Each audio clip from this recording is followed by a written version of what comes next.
Қайырлы таң. Бүгін жұма.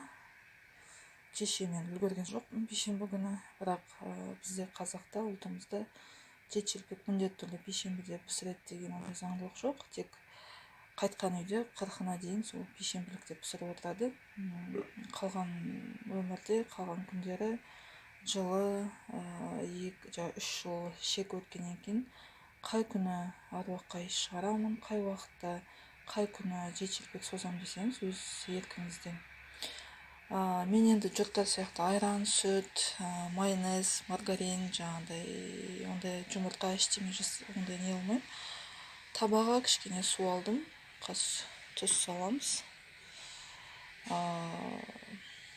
Онымен илеймін. Болды. Табаға жетшілік пісіріп аламын. Оң қолымда камера болғаннан кейін былай жасаймыз да, кәдімгідей араластырып қамыр илейміз қазір. Көп енді қолымен илеп жатады, қазір қолмен де кірісіп кетеміз. Кәдімгідей ешқандай қиындығы жоқ. Кез келген қазақтың анасы, қазақтың қызы, келіншегі бұны 5 саусақ білу керек. Шелпектің қамырын. Бұл біздің қанымызда, енді бұл. Ешкім оны жоя алмайды, ешқандай религия оны жоя алмайды. Бұл біздің жанымыз, біздің қанымыз. Бұл біздің жанымыз, қанымыз, бұл біздің тәңірлік дініміз, бұл біздің салт дәстүріміз. Қазір таба қызғанша кішкене тұра тұрсын, демалып. Мен енді ондай кішкентай балам болғаннан кейін баяғыда мамамды түсінбейтін. Тез қасқанда мантаны тез бүгіп. Өйткені кішкентай бөпеңіз балаңыз болғаннан кейін тез асығып үлгеруге тырысады екенсіз. Өйтіп қойып қойып, демалдырып қойып, тындырып қойып деген ондай әңгіме болмайды ол кезде. Ол кезде тез жасап біту керек. Сондықтан қазір менде тағы электроплитка мындай. Ол қызып, майым қызып болам дегенше мынаны тез 7-ге бөліп, жайып пісіріп алам. 7 бөлікке бөлдім. Мынаны қазір енді бастаймыз пісіруді. Қамырым жабысады. Прям қатты қызбаған едім. Қас піседі.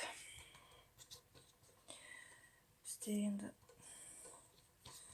көбі енді жас буындар енді сұрау керек, исламмен миы ашып, миы уланып жүргендер не керек, не үшін керек деп. Мен оларға жауап беруден алшақпын, өйткені өзінің ұлттық құндылығын, өзінің ұлттық намысын, өзінің ұлттық арыңды, өзінің ұлттық салт дәстүрін, өзінің ұлттық дініңді білмесең, өзегіңді, дүние танымды білмесең, сондай сұрақтар қоя ма, не үшін жасайды деп. Сондықтан мен оларды қазақ емес деп есептеймін. Егер білмей жатса, бірдемені қазақи дүние танымды білмей жатса, демек қазақ еместер. Сондықтан сондай шетелдің религиясы, шетелдің несімен болып кеткенсіздер. Біз құдайға шүкір қазақпыз. Салт дәстүріміз, тәңірлік дінімізді, әдет-ғұрпымызды беске білуіміз міндет, сақтауымыз да парыз. Өйткені болашақ ұрпаққа біз оны аманат етіп қалдыруымыз керек. Ютубта енді көп қыз келіншектер қарап отырсаңыздар, болмаса ер азаматтарда мынандай жеңі, кәдімгі саусағына келіп, білмеймін, түріктер ма, соларға қатысы бар ма, әлде сол жаңағы шығыс адамдары ма, білмеймін, қазақ емес әйтеуір. Жеңдері кәдімгі саусағына қолын бүкіл алақанын жауып тұрады, тамақ істеп жатады. Жаным ұстайды сондайларға. Сен жеңіңді түрмесен, сен қайт тірлік жасайсың. Сондықтан еліктеп олай істемей ақ қойыңдаршы. Егер тамақ істеп видео ролик түсірем десеңіздер, кәдімгідей жеңдеріңіз түріп, бастарыңызда орамалыңыз кәдімгідей тап-тұйнақтай болып, қазақи болып, солай жасаңыздар. Шелпектеріміз дайын болды, шырақ жақтым. Енді өз ана тілімізде байт оқимыз.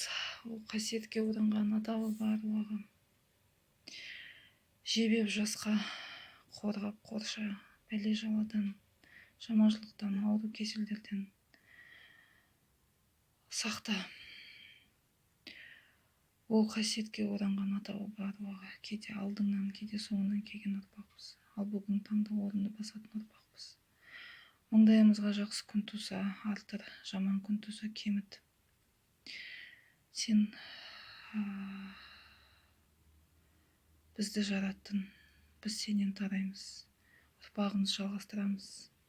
Ұрпағымызға сенен келатқан бүкіл ақпарат, бүкіл аманат мирас етіп келатқан салт дәстүрімізді ары қарай ұрпағымызға жалғастырушымыз. Осы жарық дүниенің иесіміз. Осы жарық дүниеде өсеміз, өнеміз, өркендейміз. Құдайға жеткізетін назым бар, соны жеткіз. Қиыншылықтан, жоқшылықтан басымызды баршылыққа, молшылыққа, ақыл мен парасаттылық жететін даналыққа, данышпандылыққа, кісілік пенделіктен емес, адами тұрғыға, адамның сатысына жеткізуге, мейірімділікке, парасаттылық, молшылыққа, жаңағыдай адам тұрғысындағы, адам сатысындағы деңгейге жеткізуге, мынандай кір, сауатсыздық, кір қолан, мынандай түсінбеушілік, сауатсыздықтан құтқар. Игі жақсылардың қатарына қос. Деніміз сау болсын. Алған мақсаттарымыз, қойған мақсаттарымызға, мұрат мақсаттарымызға сүрінбей жетейік. Бала шағымыз, ұрпағымыз аман болсын. Жеріміз аман болсын. Еліміз тыныш болсын. Жұртымыз аман болсын. Бізге келген пәлекеттер, елімізге төніп тұрған қандай да қиын ауыртпалықтардың бәрін жұт болсын, қиыншылықтар болсын, бәрі қара жерге кірсін, тіл көздің бәрі тасқа. Күн дейтін, тіл дейтін, көз дейтін, алабыртып, ала көзбен қарап отқандардың бәрі ниеттері қара жерге сіңсін.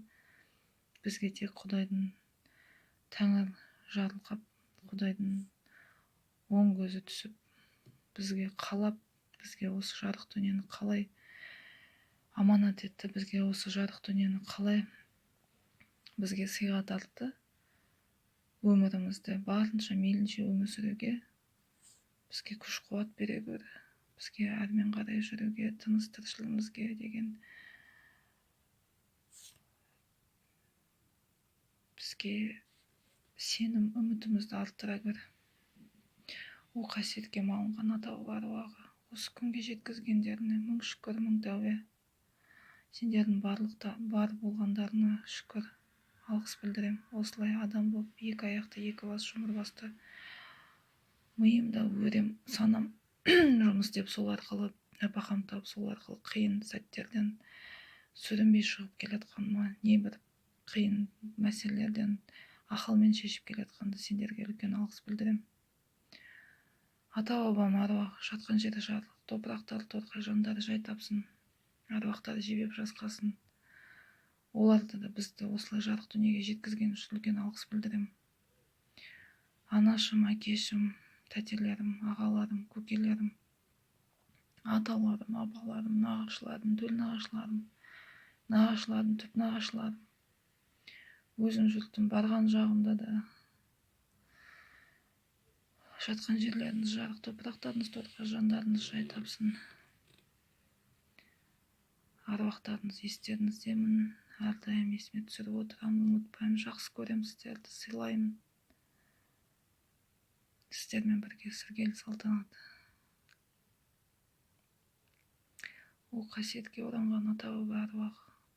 Осы дәметкен жетелпектен иш шығардым, дәметкен аруақтарыңызға тие берсін. Иін, өмін, өмін, өмін.